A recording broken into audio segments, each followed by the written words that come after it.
یہ تو حالے 3 سال ہوئے آپ دنیا تو گئے، صدیاں بعد بھی بابا جی دے نعرے انج ہی لگنے کہ اج بھی میرے بابا جی دی۔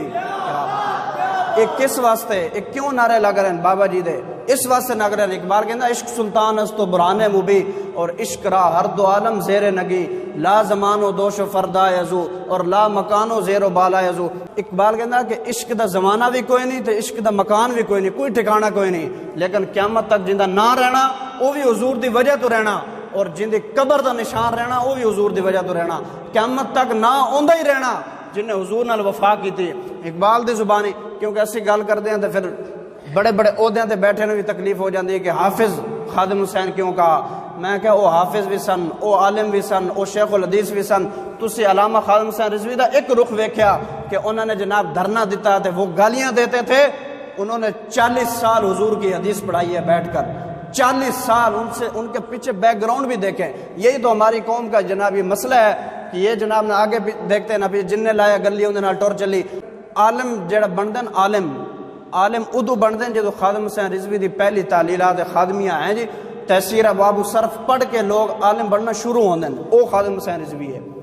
اقبال دی زبانی اقبال کہندا یہ کون غزل خواں ہے پرسوز و نشاط انگیز، جو اندیشہ دانا کو کرتا ہے جنوں آمیز، گو فکر بھی رکھتا ہے انداز ملوکانہ، نہ پختہ ہے پرویزی بے سلطنت پرویز، اب حجرہ صوفی میں وہ فکر نہیں باقی، خون دل شیراں ہو جس فکر کی دستاویز۔ اقبال کہنا کہ ہن حجرے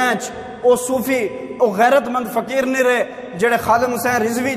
جڑے جناب ختم نبوت حملہ ہوئے تے اپنا لشکر لے کے فیض آباد پہنچ جان، جڑے ناموس رسالت دی گل ہوئے، دین دے اوتے کوئی حملہ ہوئے تے اپنا لشکر لے کے پہنچ جان۔ اقبال کہندا یہ جو صوفی ہن چلے گئے، اب حجرہ صوفی میں وہ فکر نہیں باقی، خون دل شیراں ہو جس فکر کی دستاویز۔ اگر اقبال کہندا اے حلقہ درویشاں وہ مرد خدا کیسا، اے حلقہ درویشاں وہ مرد خدا کیسا، ہو جس کے گرے باں میں ہنگامہ رستاخیز۔ اقبال انہاں صوفیاں اور پیراں نو مخاطب ہے جڑے دین دے اوتے اوکھے وقت آن، ناموس رسالت دے اوتے اوکھا وقت آوے، ختم نبوت دے اوتے حملے ہون تے اپنے حجرے تو نہ نکلن، کہن جے پیر صاحبان اے صوفی صاحبان اے کسے نو کچھ نہیں کہندے۔ اقبال کہندا او صوفی نہیں ہے گا، اقبال انہاں نو مخاطب ہو کے کہہ رہا کہ اے حلقہ درویشاں وہ مرد خدا کیسا۔ اقبال کہندا کہ او صوفیو دسو تے صحیح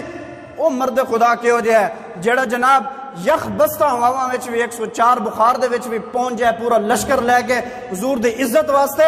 ان دی طرف اقبال کہندا اے حلقہ درویشاں وہ مرد خدا کیسا، ہو جس کے گریباں میں ہنگامہ رستاخیز، تو ذکر کی گرمی میں شمع کی طرح روشن،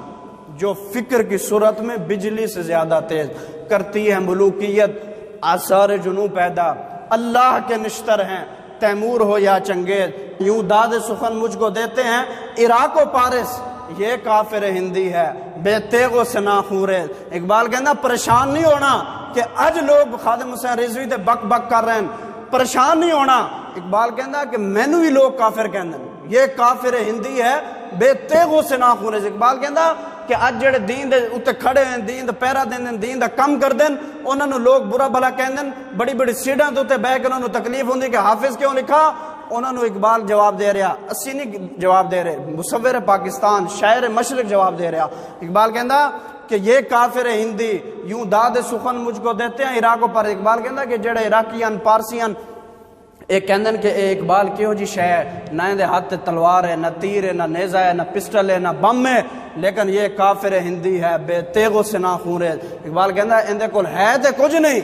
لیکن حضور دے عشق دے ہو جے جان پلائی جا رہا ہے حضور دے غلاماں نو کہ ہر شے تہ و بالا کر کے جا رہا، ہر شے الٹ پلٹ کر جا رہا۔